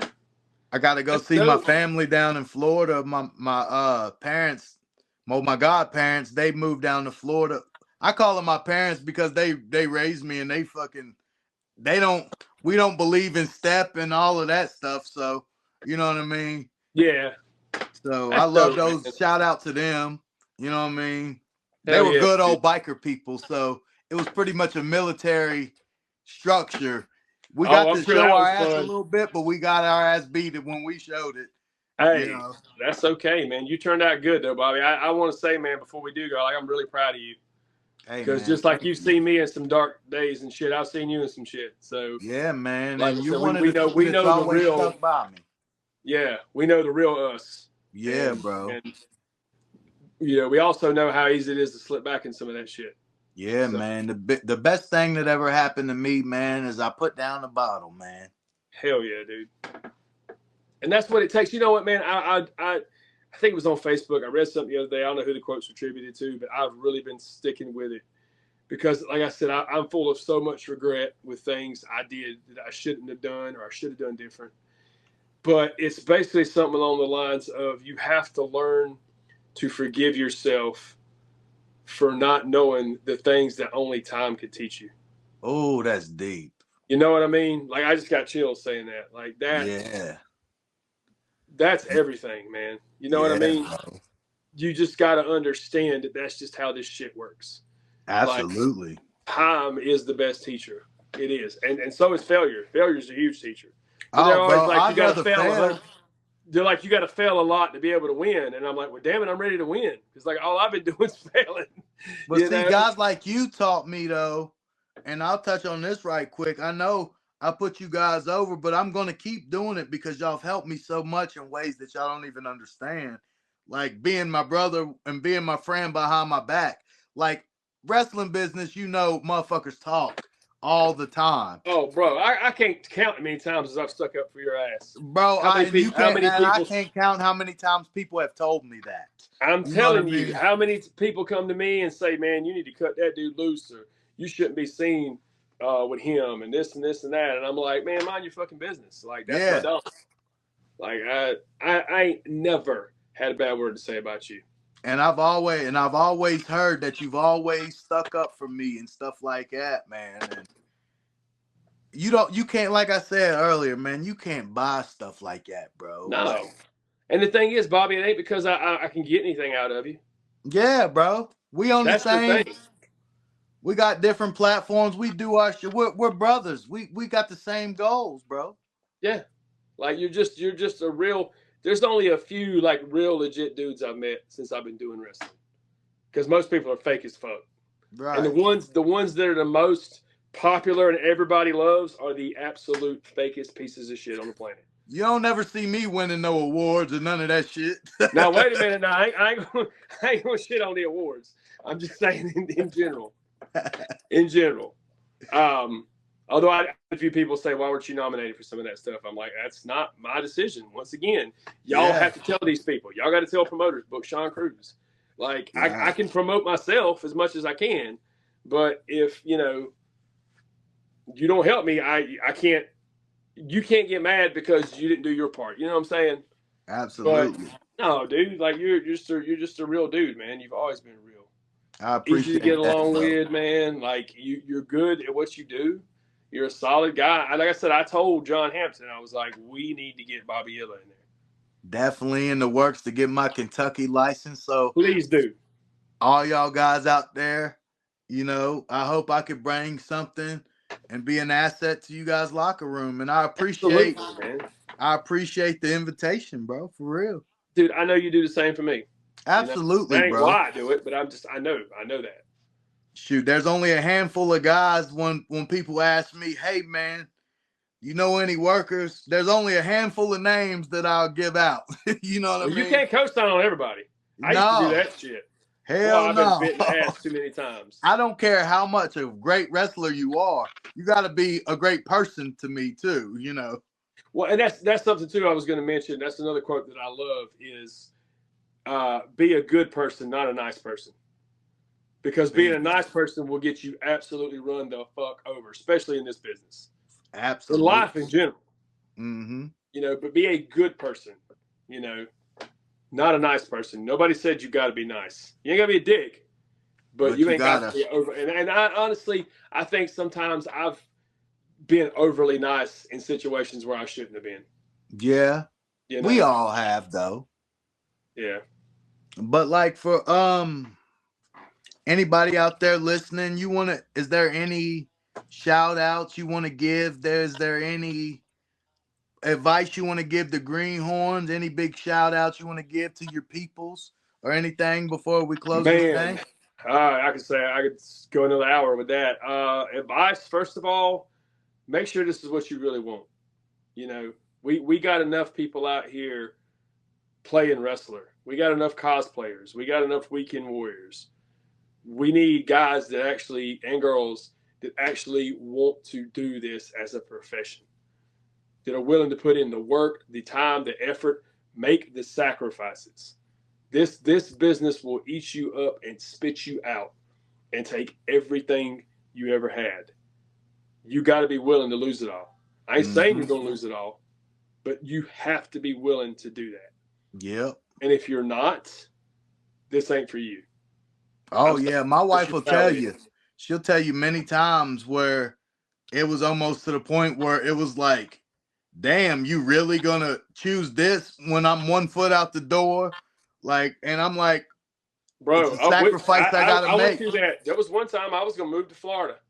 Me and my wife were gonna split. I'd got a bunch of people blew my head up, and they were like, "This is the time. You need to pull the trigger and go." And I almost did. You know, Yeah. I wish I wouldn't have listened to the wrong people. You know, and I wish I wouldn't have stayed under the wing of the wrong people for so long. I wish I would have gotten out and traveled. I'll say that. Jump in a fucking car. Yes. Because you're going to learn more. Well, used to. Now you're probably going to listen to a bunch of podcasts and watch TikTok videos and shit like that. But back in the day, that's where you got your knowledge at. That's where training happened. You know, getting in the car with those vets and earning your keep, toting bags, whatever you got to do, pay for the gas, drive. Nobody wants to do that anymore. They want everything handed to them, and they think just because they go to a certain school. I'm gonna tell you right now. Used to, it seemed like you went to a school that had a name on it, and people were like, "Oh man, that guy can work." I don't think people fucking care anymore. Nah, because it I ain't don't, about honest the to God, school. don't. Man. Like I had a buddy that graduated from Flatbacks in Florida, which is Tyler Breeze and Sean Spears, and nobody knows who the fuck they are anymore. It's sad, dude. Because You like know how many I people talked come to him, and I from? was like, "Man, well, you should have no trouble getting bookings." And he's like, "Nobody fucking cares, bro." Like, You know how many people come out of boogies? well, yeah, And I mean, a lot of those people that go to boogies don't even realize who Boogie is. They just see WWE Hall of Famer. That's the only thing they see. yeah, They don't go talk to him. They don't no. try to get a relationship with him or nothing. But I'm gonna tell you right now, if you want a shot at making it, and you're in North Carolina, go your ass to Firestar. Firestar, AML, all of Definitely those guys. Firestar. Get in Yeah. contact with George South. Well, yeah, absolutely. And that's the thing is when you do get with a name like that, they have more of a tendency to if they're not just because they train you, they ain't gonna put their name on you and say give this kid a shot. But if you earn it, they will give you that opportunity. But you got to earn it. I like what you just I'm said. sure I'm going George to South touch has on trained that right people quick. that never got a tryout I because they like didn't deserve exactly it. what you just said because I'm about to touch on that right quick. Okay. It's like Boogie would have never put the stamp of approval on me and got me where I needed to go if I didn't go in there and earn it, because there's many students that come through his school and they don't get to be a Valiant. You know, I'm in a Valiant family. You know, I get to use the name. I got the fucking Charlie Brown mask and everything, bro. I get to do that because I earned it. You know what I'm saying? He told me, he said, why don't you just be Bobby Valiant? I said, Papa, with all due respect, I want to learn how to be the first Yellow Man. You know, and once I get that down and I grow my hair and I get a little bit old school and learn how to boogie woogie, now then we could get into beautiful Bobby V. You know what I'm saying? Hell Boogie yeah. woogie, boogie woogie Bobby V or something. We I want might to have work to that pull guy. that out. Yeah, I want to work that guy. Yeah, we could do that in Kentucky. Let's go. That mean they'd eat that shit up there, man. They love. Oh yeah, but like you're right, man. It doesn't matter if you don't work for it. It doesn't matter who trains you, or if you don't earn it yourself. Then that certificate or degree or whatever you got there is just a meaningless piece of paper, bro. It is. Honestly, the best way to do it now is the same way it's always been. Show up, help set up. Hey, I'm here if you need me. Bring your gear. Get an opportunity. Even Bobby, I don't know how you feel about this. Resumes, what the fuck? Like when I started wrestling, we didn't know wrestling resume to try to get bookings. No, brother. I can make one, but I don't never do it. But like, I don't understand it. If I list all these companies I wrestled for, why are you gonna fucking care? If it ain't WWE, if it ain't Ring, like all these titles I've won in these different companies. I mean, not knocking any company I ever worked for, because I'm super grateful for anybody who's ever booked me. But at the same time, perception's reality. And this guy over here that's trying to book me in another state, you know, on the other side of the country, California, say, ain't going to know who these people are. He probably ain't going to do the research. I don't understand it. I mean, I get the highlight reels and stuff like that, maybe a video kind of explaining your gimmick or telling who you are.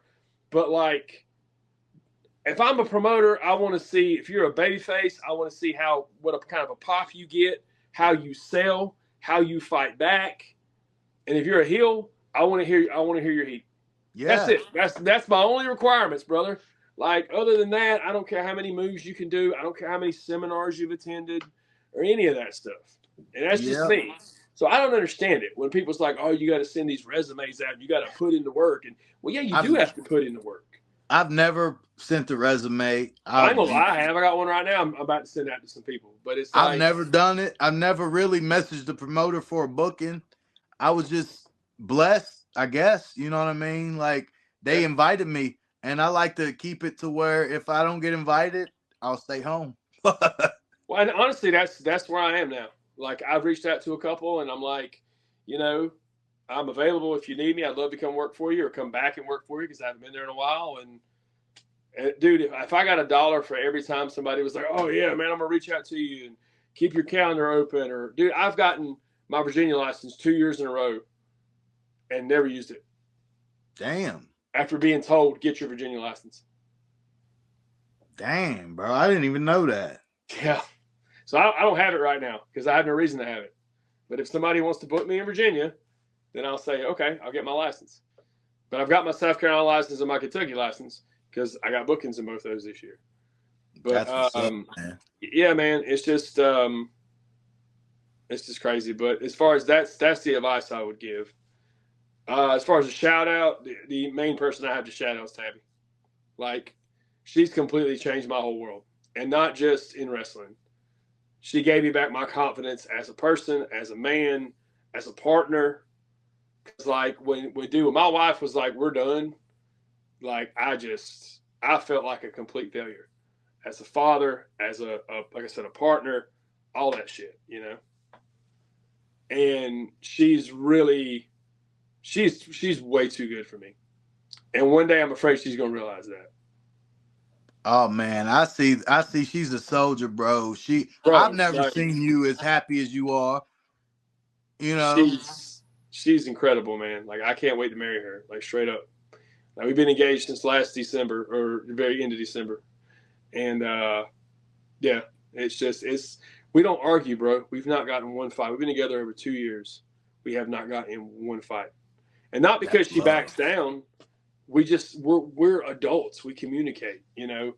Once again, like, all the stuff that I'm doing with her, I should have done in my marriage, but I had to learn with time and loss. You know, I had to lose what I had, realize why I lost it. And now it's like, dude, ever since the day we met, I opened the car door for her. Every door we go into a store. You know, chivalry's not dead. Mm-hmm. I'll take the straw and put it in her cup. Not because she can't do it, but it's just something small I can do to show appreciation, to take care of her. Right. The little things. And that's the shit I never did. You know, and that's what keeps the spark going, you know. And she's amazing, dude. Like, she started she's working at a Dollar General store, and in like 3 months she's running a store now. It's her store. That's dope. Like, she's such a good mom. Like, I've never seen anybody be able to multitask the way she does. Like, it's very inspirational. And she keeps me on track. She keeps me on track with my diet. She helps me with my food prep. She makes sure I go to the gym. Not like forces me to, because she can't force me to do it. But she just gives me that little nudge on them days that I need it. Those little reminders, you know. She's my I've rock. also seen her check your attitude a few times. Oh, brother, let me tell you something. She is the only woman that has ever spoke to me the way she does, where I understand it. Like, I get it. And I'm like, oh, I need to check myself. Yeah. I don't automatically get defensive, you know. And I'm going to say this right now. I know for a fact there's been some people say some slick shit behind my back about mine and her's relationship. And they don't know a fucking thing. That's all I'm going to say. They don't know a fucking thing. Absolutely. Everybody wants to talk about shit that they don't have any idea what it is. And that's the thing. At the end of the day, we don't let anything anybody says bother us. Absolutely. We are who we are. We live our lives the way we live them. If anybody has a problem with it, it's their problem. Only miserable people spend their time talking shit, making slick remarks, you know, about passive aggressive posts or whatever about shit. Right. I mean, people who are happy and thriving in their lives don't have time for that shit. Absolutely. Because they're too busy being happy and living their lives. You know what I'm saying? And honestly, like, people like that feel like they need to stir the pot and shit like that, I feel sorry for them. Me too. Because they're missing something in their life. You know what I mean? Yeah. They're missing something. And I hope they find it. Like, you know, like I said, I don't have heat with anybody. Like, there's literally people I know for a fact that have tried their best to bury me that will still walk up to me and shake my hand when I see them in a show. And I shake their hand and I say hey to them. And some of them would pull me in for a bro hug. And I let it happen, even though I shouldn't. Even though I know I shouldn't. You see it happen to me all the time. Yes, sir. Even though I know I shouldn't. Yep. But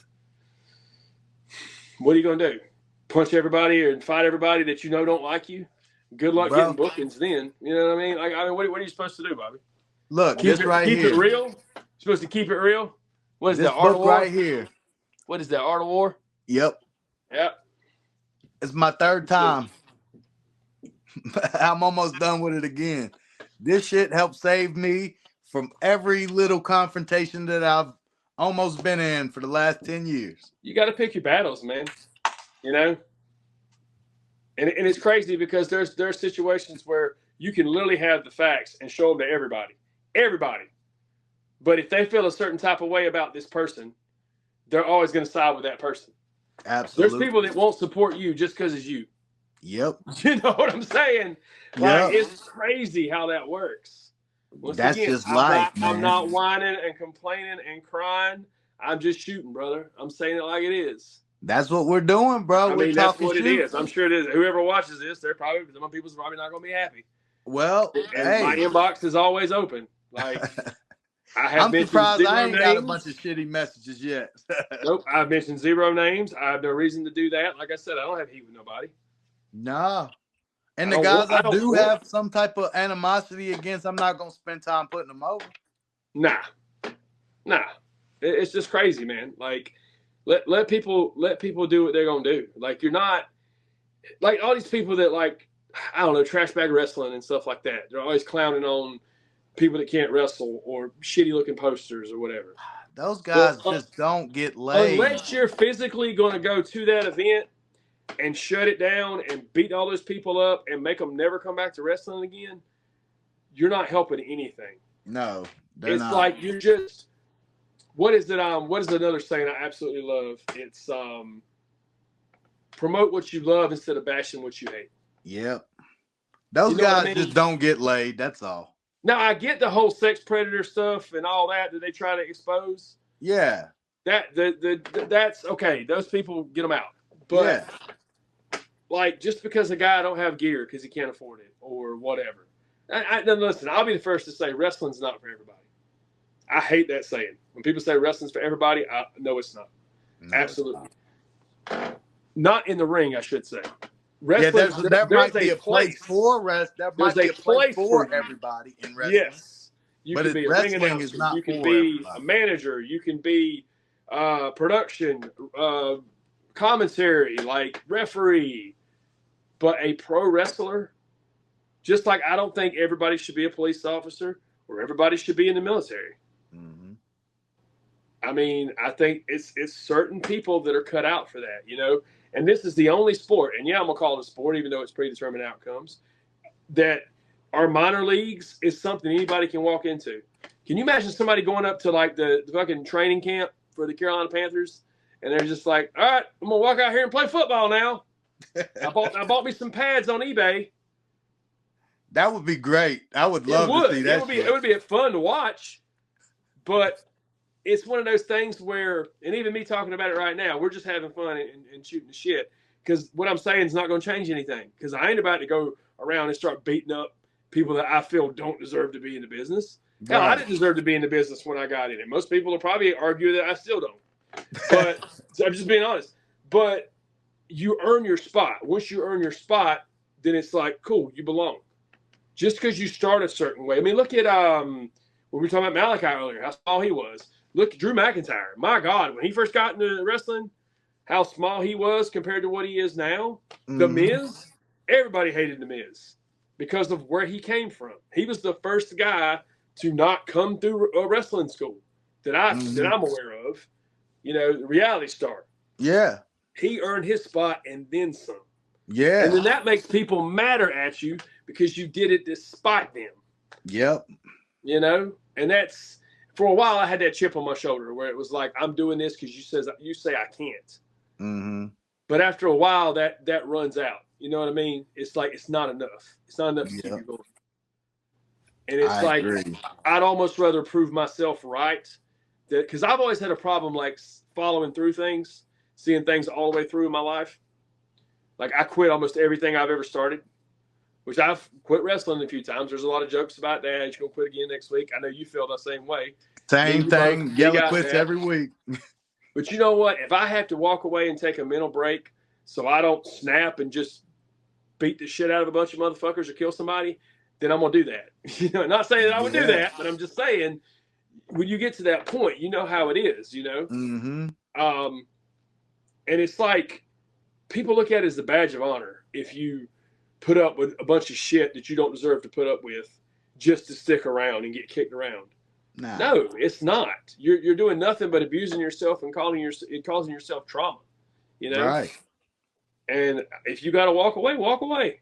Take a mental break. Wrestling is always going to be there, whether it's because you just got to step away, injuries, whatever. It's always going to be there. And whatever your time that you get in it is the time you get in it. And whatever you do with the time you get in it, that's it. You know, I'm a firm believer of not only everything happens for a reason, but everything happens for a reason in its own time. Mm-hmm. You know, there's guys that get early WWE tryouts or whatever, and they don't make it. But then down the road, after they've grown as a performer and grown into themselves and their confidence, boom, and then they get to be on top for 10 years. Yep. Whereas if they would have got signed here, they still wouldn't have got it and probably been kicked out in a year or two. Damn right. You know what I mean? And you just have to look at shit like that. Yep. You just do. Absolutely. I agree 100%, bro. Like, for real, man. Again, man, you're one of those guys that's been around for a long time, and you know how this shit's supposed to be. I do. And I'm honestly, I'm honored and privileged to have you on here, bro. And thank you for sharing the knowledge and the stories with us, man. Like, I know I probably kept you a lot longer than you were planning on, but no, man, dude, I good, really man. enjoyed talking to you, brother. Me too, dude. I mean, we haven't talked in so long and seen each other, and we need to fix that. And yes, dude, regardless of what, I just want to leave us with this. Regardless of what people might think, I'm probably one of the most unselfish people you'll ever work with. I'm never going to do something just to keep myself on top. If keeping myself on top makes sense, so down the road we can put you over and it mean more, absolutely. But I'm willing to do whatever is going to be, I hate to say best for business like Triple H, but honestly, that's what it's about. Yeah. You know, Gabe Sapolsky told us something at the seminar. He said the best thing you can do in wrestling and in life is learn how to make everybody's job around you easier. Absolutely. That's it. If you try to live your life that way, whether it's your spouse, your kids, your job, wrestling, promoters, bookers. Just make everybody's life easier. Now, I'm not saying eat shit and roll over, but if you can do things to pull some stress off somebody, dude, they'll keep you around just for that. Right. You know what I mean? Hell, I mean, look how long I've lasted. I shouldn't be out here. no, we need more like you for real. For real, we need more like you. Real people. You know what I mean? And I hope you're gonna like clip some of this up because ain't nobody gonna sit and watch this shit for 2 hours and 45 minutes. You be surprised, bro. I guess I would. I don't know if I start getting a bunch of hate mail. I suppose. Hey, bro, I love it. It was my biggest episode. It was awesome. Me chopping it up with you. You got Yeah, anything else in closing that you want to? man. So this is 25 years for me doing this shit. Started in 2001, and it's been a ride, man. It's been a roller coaster. It's been up and down and all around. You know, I've gained things, I've lost things, regained them, relost them. Trying to repair some bridges. You know, currently trying to do what I can. But at the end of the day, I realized that I got to just do what I got to do. And if you wanna ride with me and ride with me, let's go. You know, you know better than anybody. Oh I'll yeah. fucking I'll fight with you at the gates of hell. You know what I'm saying? But if you don't want to be with me, then don't. But just don't sit in that middle ground. Don't act like we're cool when I know we're not. I have this little thing that I wrote in one of my raps, and I say, if I told you a soldier with you, I'm gonna show you a soldier with you. You I know like what I that. mean? I like that. But yeah, it just all I can say is, man, make the most out of the time you're given with whatever you do. Prioritize. Realize what's really important to you in your life. Not what other people want you to do, not what your parents want you to do, like legitly. What is going to make you happy? What when you lay your head down at night and you go to bed, you go with peace and you can rest and you get up in the morning with a smile on your face and you realize you're living the life that you want to live, not what everybody else wants from you. That's the best advice I can give anybody, man. Hey, y'all all heard it from my man, Sean Cruz. Sean, thank you, bro. This was a big episode. I was Yeah. very excited to have you on. Stay on with me for just a second. I'm going to close this thing out and let everybody know. Thanks for tuning in. Shook the house with my man, Sean Cruz, on a different platform this time. Yeah. And all my homies and all them young students out there, watch this episode. I'm sure you'll learn so much from this guy. If you're on shows with him, pick his brain. Don't be afraid to go up to him and ask questions. If he's an asshole, it's for a reason. Hey, listen, I've got the worst resting bitch face in the world. I'm just not a super smiley guy. I might look like I'm mean as shit, but I am approachable. I don't think a lot of people realize that. Guys, he's one that cares, man. So yeah. Definitely go talk to Sean Cruz. Definitely check out Kentucky Championship Wrestling. Damn every right. time, every time. You never know, you might see a Yellow Man debut very you will. soon. You will. It's coming. It's coming. But in closing, I just want all the homies out there to remember to do 3 things. And that's wild on them, style on them, and shake the room. Thank you for tuning in. I'm Yellow Man. That was your episode of Talk and Shoot. Sean, stay with me for a second. Nothing to look at, nothing interesting, no good content. Hey, are you nuts? Huh? Hey, what's up, Big M? Hey, man, check out, listen, Jimmy Valiant dot Weebly.com. That's 2 dots. 2 dots. Wow. Weebly, WEEBLY. Is that right? Yeah. Jimmy Valiant, one word, dot Weebly.com. Boogie, this is amazing. This is exactly what I was looking for. www.jimmyvaliant.weebly.com. And search for the comic strip. That's my favorite part. I love the internet now. Oh, yeah.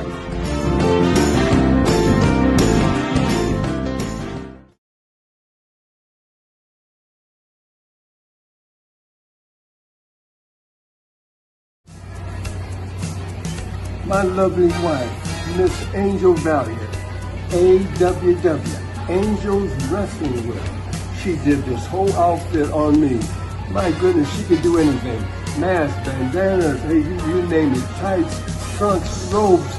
Captain Joe, come here, Cap. Made this whole outfit to me. Yeah, look at that, look at that. Look at that, man. Look Captain Joe, baby. Hey, she can do anything. Hey, give her a call. For all your pro wrestling gear needs, visit angelswrestlingwear.weebly.com. If you can dream it, Angel can make it. Be there, and she'll do you well.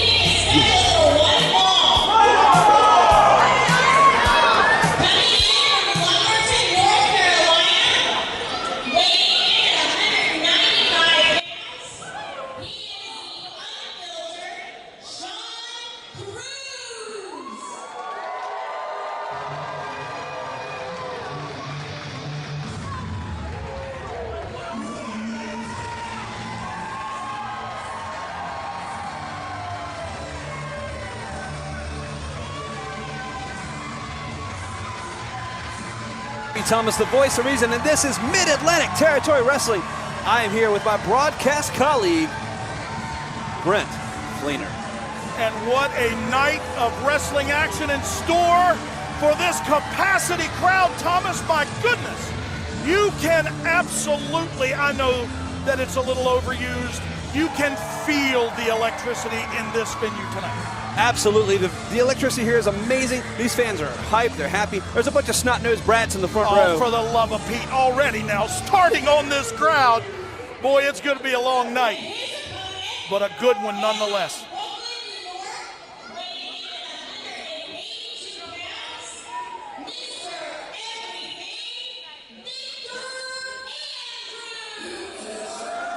It is going to be a long night, Fleener, but thankfully there are men like Victor Andrews here with us at Mid-Atlantic Territory Wrestling to take the edge off. These are the men that we come to see, Mr. Everything. This young New Yorker is here to prove that he is, in fact, everything wrestling needs and or has missed. I'm very excited about this contest. Thomas, boy, I mean, these people are going to be treated to, I mean, the opening contest here is going to be an absolute barn burner for sure. I can't knock Unfiltered Sean Cruz. The man is talented. He's won matches up and down the East Coast. Hey, look, I'm the first to tell you, I wouldn't want to get in the ring with him. I'd want you to, but I wouldn't want to. Well, you're going to be waiting a while for that to happen. Cruz seething, pacing back and forth. Look at him. He's like an animal in a cage. Waiting on Mr. Everything to get, and he's going to show him a thing or two for sure, as now Mr. Everything has made his way up onto the apron and very athletically enters. Oh, wait a minute now. We're not waiting for the opening bell. These boys getting acquainted quite early, Thomas. Immediately, the two men lock up into the corner. I was going to say, you know, if you're Victor, I don't know that I would want to push him like this, man. He's angry. Man, my goodness, missed with that big right hand was Andrews. My gosh. Don't fight a bulldog head on, man. There's no reason for that. Take your time, breathe, but I don't know if that's what he's going to do. Sean Cruz here with that side headlock. And very early on here. Grinding it in. ABT very early on here. Both of these individuals look pretty evenly matched. Nice armbar now being applied by Cruz. Oh, wait a minute now. Down nice escape by Mr. Everything. And oh my goodness gracious. A two. Only a two. Garnering only a two, maybe 2 1/8. And I tell you, this is the kind of action you see here at Mid-Atlantic Territory Wrestling. Sean Cruz, I mean, he's angry. He's still angry. Look at him. He's like a mad dog, but he wants a piece of Victor Andrews. I think he wants more than a piece, maybe a wheelbarrow load, and he is trying to get it here tonight. And ladies and gentlemen, what a wrenching. Oh, wait a minute now. Reversal by Mr. Everything. Now both wrestlers to their feet. What a... the promos leading up to this competition have been, or to this match, these two men have chided each other. They have hollered, screamed at every rooftop. Sean Cruz, hold on. Sean Cruz took time off of his vacation to cut a promo at a cruise ship to tell us, hey, like, I want a piece of this guy. He wanted everybody here in this arena to know, I want him. But right now, he's getting him. He's getting him because Victor Andrews is in charge. Well, Andrews, huge knee to the guts of Cruz, followed by a huge club-like forearm to the back, and now backing him into that far corner. Oh, wait a minute, a reverse. Oh! Huge open hand to the chest, followed by 2 more. Wait, missing with a chop. Oh, my goodness. Echoed through the arena. Oh! Duck. And up goes, wait, what? Oh, my gosh, nice head scissor takeover now. Wait. Cruz. He's got him. And he turns it around and, oh! Hey, you know what? It doesn't have to be pretty to work. I guarantee you, that is definitely going to leave some sort of mark or...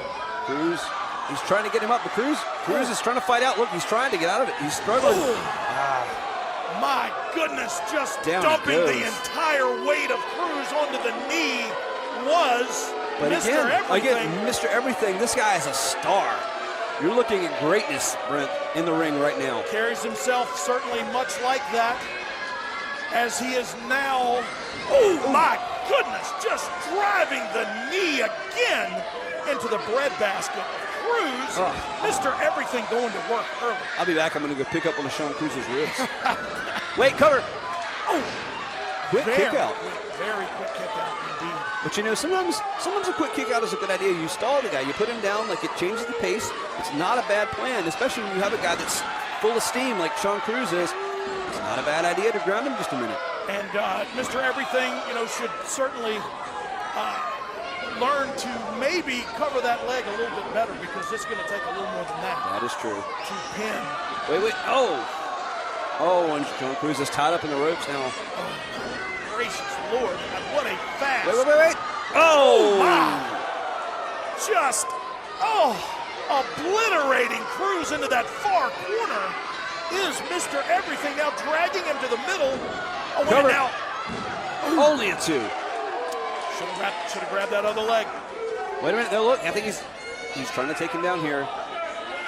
These two men, it has been an absolute square dance in a blender from the onset. The bell didn't even ring. I'm not going to lie. I don't think Sean Cruz is tapping out.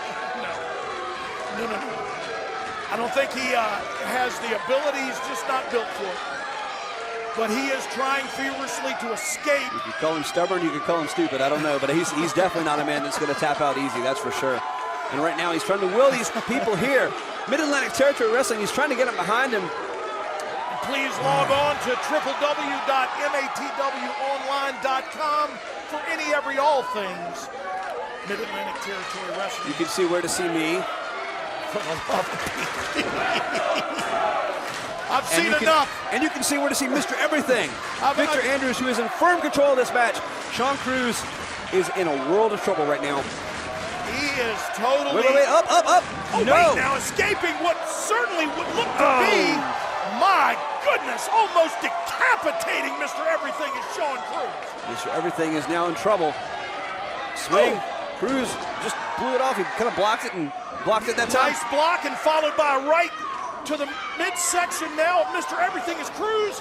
Oh, and a reversal now. Whoa, just. But you know, I'm going to say the strikes look like Cruz might be a little winded, bro. Well, he might be a listen, little exhausted. Oh, my goodness. I say that. Belly to back suplex. Oh, only a 2. But this is what happens when you come in, adrenaline, head of steam. You're going hard right from the get. You know, maybe Victor Andrews is a little more reserved. I'll guarantee you, referee Dustin Pruitt is certainly has his work cut out for him in this one as well.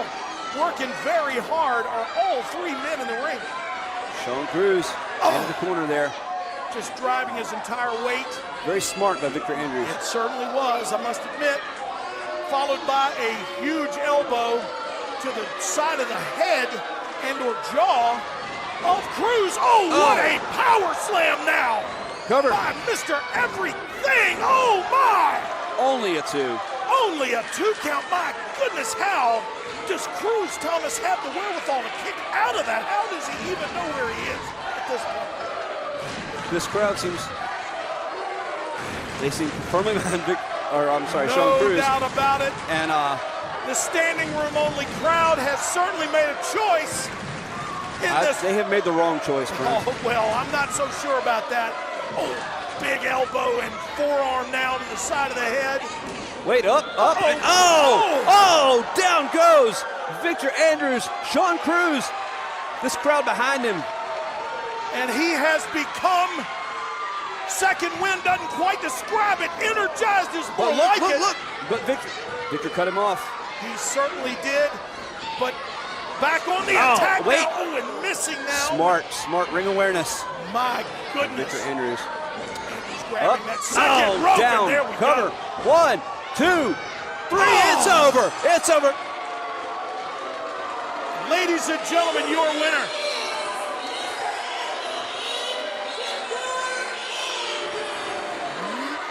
Victor Andrews, your winner here in this one. Stand by. Mr. Everything, Victor Andrews, victorious. Mid-Atlantic Territory Wrestling. You were watching professional wrestling, Brent. Most certainly at its finest. Folks, we thank you so very much for joining us. And now I think I'm supposed to. You should. Well, He'll like you. I'm sure he will. So, folks, stand by. An interview with your winner, Mr. Everything, Victor Andrews. My colleague Brent Fleener has left the table to go interview Mr. Everything. Mr. Everything talking to the crowd here. You know, the thing is, he doesn't need them to be successful. He doesn't need them to be a star. He is a star. Mr. Everything, Victor Andrews, victorious here, Mid-Atlantic Territory Wrestling. You can see him and all the stars of MATW as we come to your town, matwonline.com.